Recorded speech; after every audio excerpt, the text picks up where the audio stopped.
Hello and welcome to New Frontiers on CCTV International. I'm Ji Xiaojun in Beijing, and today we come to the final part of our major series about Chinese Kung Fu. In the past, say 30 or so years, there has been a massive upsurge in interest worldwide in martial arts. Bruce Lee and his films are widely attributed with generating the initial interest. His legacy has been kept alive by actors such as Jet Li and Jackie Chan.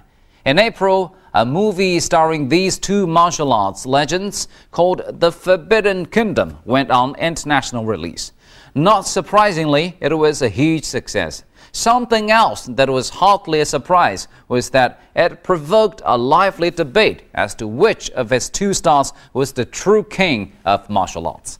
It's been an interesting debate, not least because in the Chinese cultural sense, a king of martial arts does not necessarily mean the best fighter. It's the man who best embodies the true martial spirit.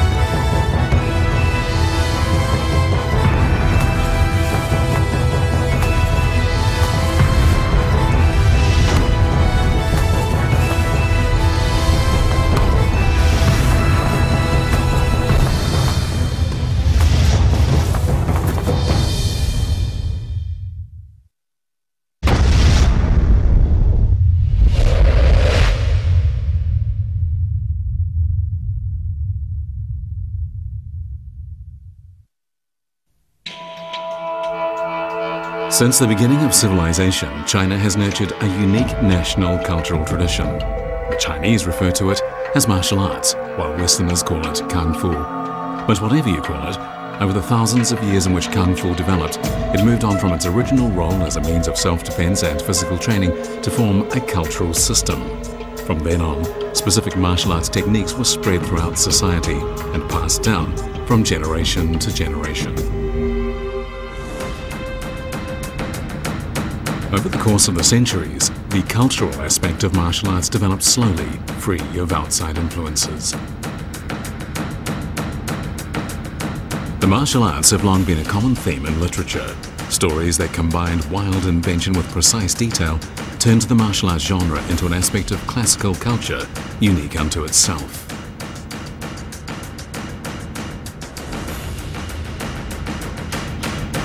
Realistic and detailed descriptions of martial arts techniques first made an impact on popular culture through novels. Incredibly, the first martial arts novel in Chinese history, Yan Zidan, was written near the end of the Eastern Han Dynasty, around 1,800 years ago. The main protagonist of the story is Jian Ke, who is remembered in history as the man who nearly succeeded in assassinating Emperor Qin Shi Huang, China's first emperor.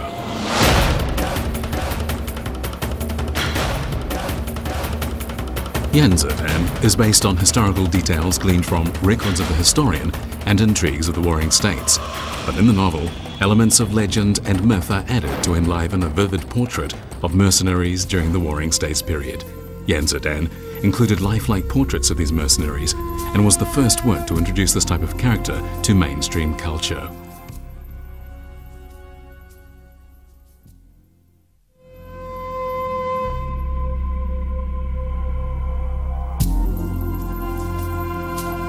A 1,000 years after the appearance of Yan Zidan, the greatest martial arts novel of Chinese feudal society made its appearance. That work is The Water Margin, written by Shi Naian early in the Ming Dynasty. Like the novels about mercenary warriors that preceded it, The Water Margin included detailed descriptions of the martial arts techniques of the various schools of martial arts.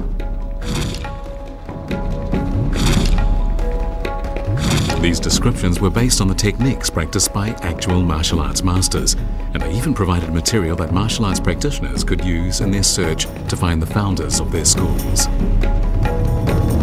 水浒传是中国古代以打斗为主要题材的小说中，当然最成功的一部了，影响非常之深远。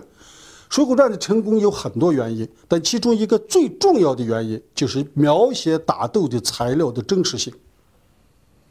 我们 几乎可以把《水浒传》当作一部古代武术的百科全书来读。几乎所有的方方面面，他所使用的材料，在我这样一个长时期从事《水浒传》研究的人来看，我觉得非常逼真，非常真实，很多东西都有它原本的历史根据。Martial arts novels are still being written today, but so far, no one has been able to surpass the excellence of The Water Margin. In the 500 years since its publication, people have discovered that the key word to survival as a writer of martial arts novels and to win new fans is change. Liang Yushang's A Dragon and Tiger Fight in the Capital was the first book in which martial arts skills appeared in the form of a romantic fantasy, and in which martial arts warriors were depicted as idealized heroes. However, Liang is not the person who has most influenced contemporary martial arts novels. In 1955, 6 years after the founding of the People's Republic, the martial arts novel Book and Sword, Gratitude and Revenge was published in the Hong Kong newspaper New Evening Post, and it quickly attracted considerable attention. This was the first martial arts novel written by Louis Cha, who wrote under the pen name Jin Yong.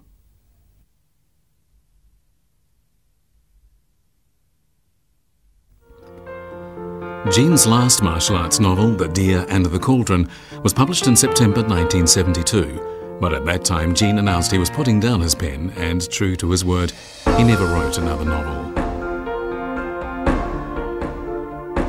Over a period of 20 years, in addition to writing one short story, Louis Cha completed 14 martial arts novels.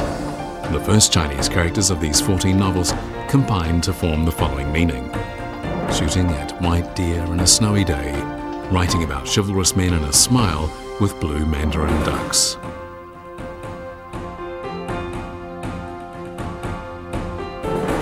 Today, it is impossible to calculate how many copies of Jin's novels have been printed in China. Nearly every literature publishing house in the country, large and small, has published at least one of his books. Even though Jin started writing martial arts novels after Liang, he is considered to be the modern master of the form.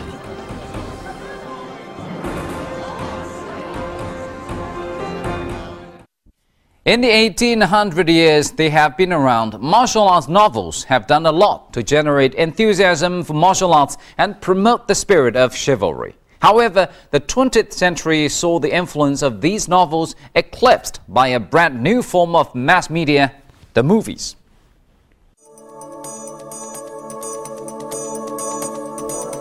In 1928, the Shanghai Mingxing Film Company made what was for some time widely believed to be China's first martial arts film, Destruction of the Red Lotus Temple. However, in point of fact, 10 years earlier, the commercial press had made the short film The Thief, and the Anhua Film Company made a number of martial arts movies, including A Home Truth. However, Destruction of Red Lotus Temple was the most mature martial arts film of the period, and it became the standard that directors of later martial arts films sought to emulate.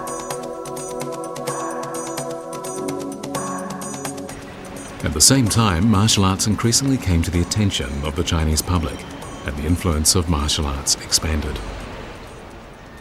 In the 38 years from 1912 to 1949, during which China was a republic, the country was constantly rocked by the separatism of the warlord period, political turbulence, clashes of ideologies, and the controversy over the use of indigenous and foreign methods.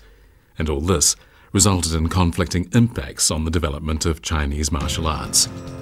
In general, martial arts, which reached a low point after the Boxer War of 1900, gradually gained vitality during the Republic period. Countless martial arts associations such as the Qingwu Athletic Association, the Beijing Sports Research Association and the China Martial Arts Society sprung up all over China, and there were more than 100 such associations in the 3 cities of Beijing, Shanghai and Tianjin alone. 民国时期的这个国策提倡这个强国强种，那么只有我们这个传统武术这一块，武术这一块就能够强国强种，因为它有多种，又能够锻炼身体，又能够提高格斗技能，所以在那个时候，这个极贫极弱的一个国度里头，那么通过武术来强国强种，那么在这种呼声下，凡是有爱国之心的人都会受到感染，都是一种鼓舞，所以练普及起来。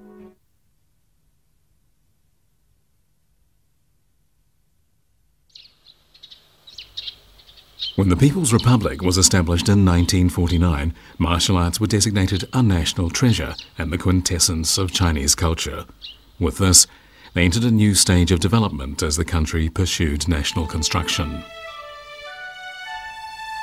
Under the guidance of Marshal Helong's policy to develop, rectify, raise and disseminate, martial arts were designated for dissemination. Later, Zhu De and Liu Shaoqi both strongly supported the development of martial arts.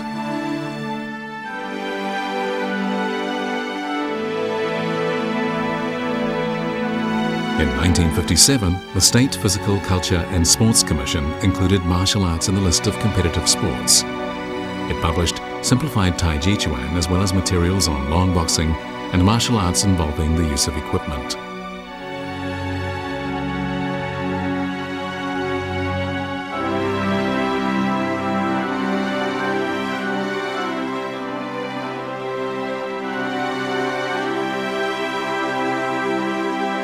简化太极拳的出台应该说是蛮成功的，因为毕竟当时很多著名太极拳家都在。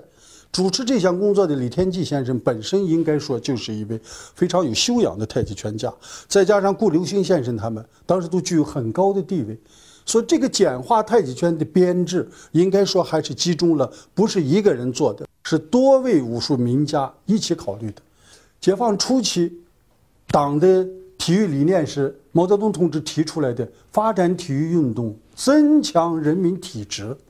简化太极拳在那个时间里起了很大的作用，我们是从那个岁月里过来的，我都练简化太极拳，因为要到处去教人练简化太极拳。那个时候简化太极拳的图谱几乎到处都在挂着，在公园里，在街头，甚至在田间，在很多地方上，我们看到很多人在打这个简化太极拳。就运动量而言，就难易程度而言，它确实是那么普及起来很方便。Unfortunately, the widespread enthusiasm for martial arts didn't last very long. In the 1960s and 70s, especially during the Cultural Revolution, the growth of martial arts clubs came to a sudden halt, interest in martial arts novels waned, and many schools of martial arts disappeared.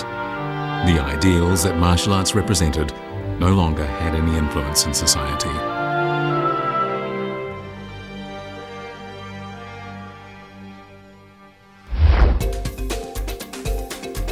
However, the situation in Hong Kong at this time was very different.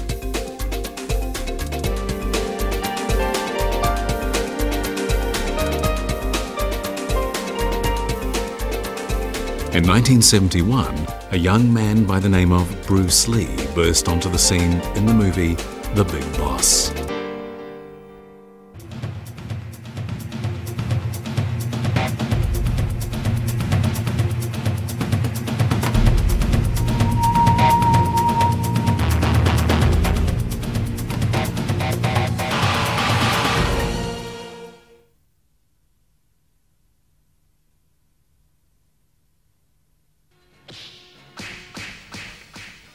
Having spent time in the US, Bruce Lee was familiar with American filmmaking techniques, and he used a Kungfu style that was far more cinematic than any other Hong Kong performer of the time. In addition, he had a stunning body and a first-class command of martial arts techniques. On the set of The Big Boss, the director complained that he could perform martial arts moves so fast that it was hard to get them on film. In fact, everyone who worked with him the first time around aired this complaint. After The Big Boss broke attendance records in every Southeast Asian country, Bruce Lee quickly went on to conquer the world. And through his influence, the term Kung Fu became a part of the English language.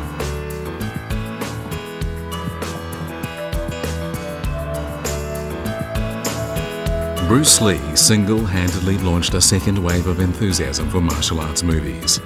On top of this, while abroad, he opened the Martial Arts Academy and was instrumental in spreading both martial arts and enthusiasm for martial arts movies outside of Asia.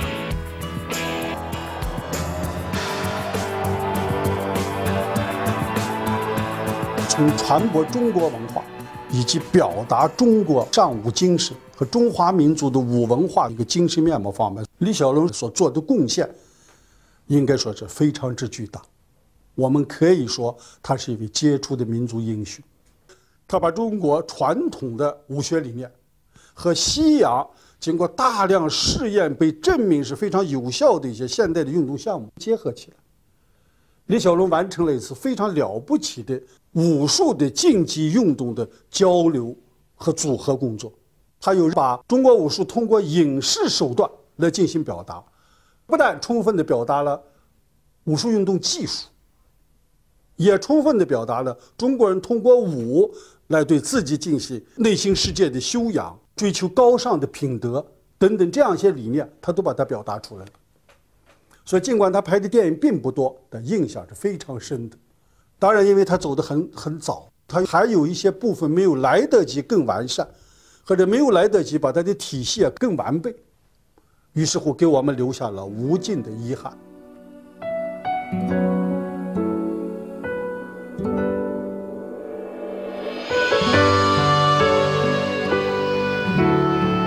On July the 20th, 1973, Bruce Lee died at the age of 32 after having made only 4.5 movies.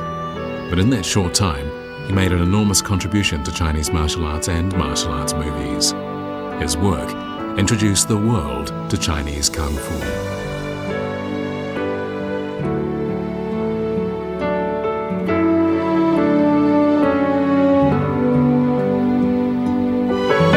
Bruce Lee ascended to the pantheon of Kung Fu gods, he left the world bereft of Kung Fu heroes.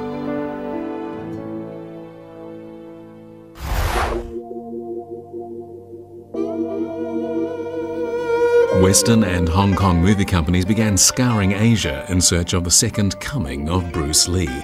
And it was just at this time that Jackie Chan appeared on the scene.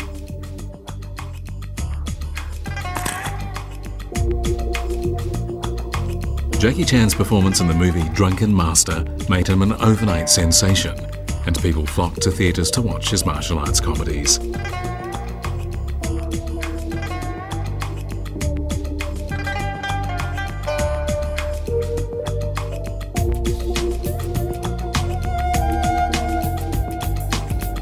After Drunken Master, Jackie Chan made Plan A, Police Story, and a number of other movies that are still considered classics.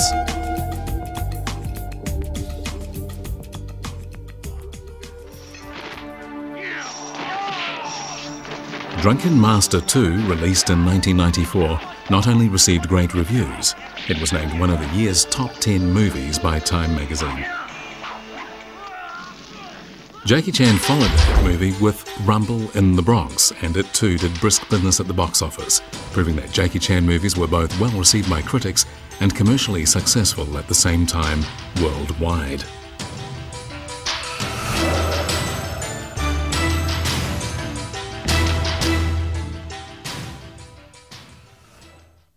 The popularity of martial arts movies in Hong Kong encouraged a number of movie companies to turn their eyes to the potentially enormous market to the north. Well, it just so happened that at around the same time, the Chinese government was becoming very interested in the development of martial arts. One day in 1978, Deng Xiaoping, who was then Vice Premier of the State Council, hosted a lavish luncheon banquet for a number of Japanese guests. During the banquet, the head of the Japanese delegation told Deng that he was learning Tai Chi Chuan, whereupon Deng showed him some Tai Chi Chuan moves. A few days later, Deng was sent a piece of calligraphy extolling Tai Chi Chuan. This simple gift of calligraphy breathed new life into Chinese martial arts, at a time just after the Cultural Revolution, when martial arts had been unjustly suppressed.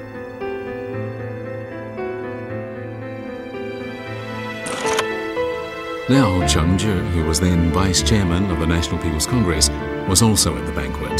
The next year, he met with representatives of the Hong Kong film industry in Guangzhou and suggested to them that they jointly make the movie Shaolin Temple. The movie Shaolin Temple was the first Kung Fu movie produced by Hong Kong and the mainland in cooperation. The film was financed by Hong Kong, and most of the actors were from the mainland, and the movie was shot at mainland locations. But no one could have anticipated that this unprecedented experiment would produce a movie of such historic significance.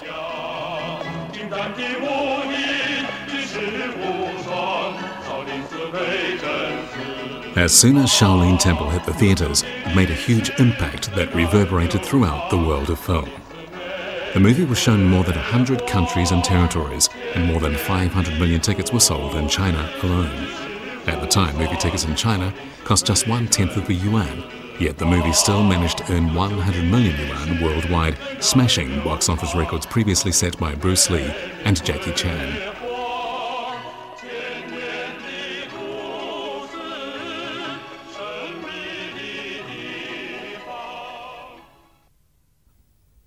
All the main actors in the film were national champions in one or more kinds of martial arts, and all the fight scenes were performed by the actors themselves. There were no stunt doubles. Moreover, all the action was real. There were no wires or springs. This was one of the reasons the film was so successful.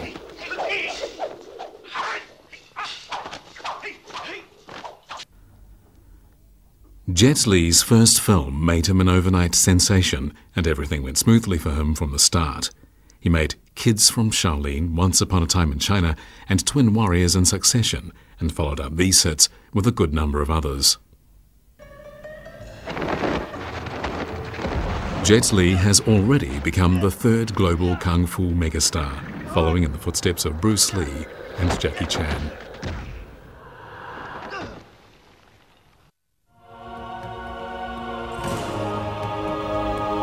Since the 1980s, the popularity of traditional martial arts, competitive martial arts and Kung Fu novels and movies has grown rapidly, and these areas of interest have influenced and stimulated each other.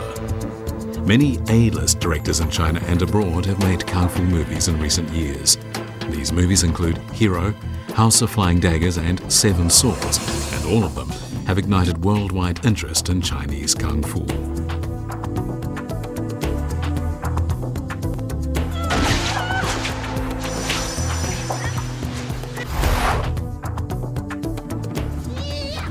In 2000, Ang Lee's Crouching Tiger, Hidden Dragon won 4 Oscars: Best Foreign Language Picture, Best Art Direction, Best Cinematography, and Best Original Score. In 2007, USA Today selected it as one of the top 25 movies that changed Hollywood.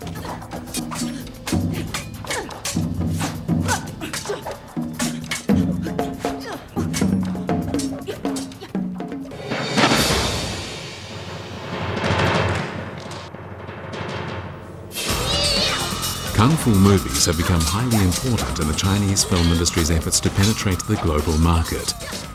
The movies have become indisputable cultural ambassadors in the process of drawing upon, carrying forward, and popularizing China's martial arts culture.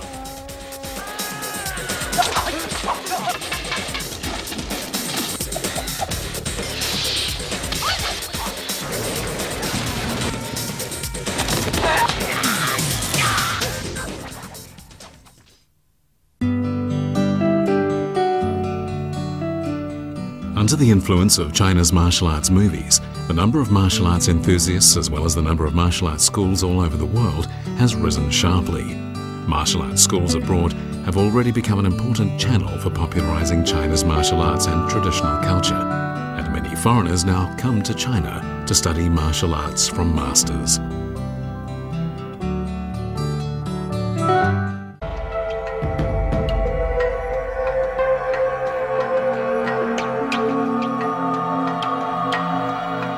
Martial arts took root in China's broad and deep culture. Its rich cultural content and distinctive national flavor make it an important component of China's outstanding national heritage, as well as a bridge of friendship to other cultures.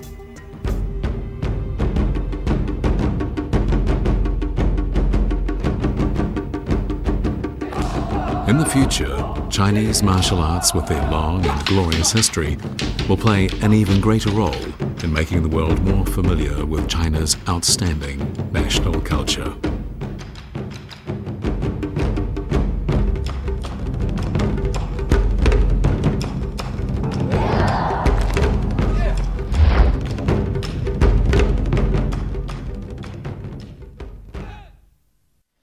Bruce Lee, Jackie Chan and Jet Li. It's thanks to these great movie stars that people around the world have been able to appreciate and in some cases take up Chinese martial arts.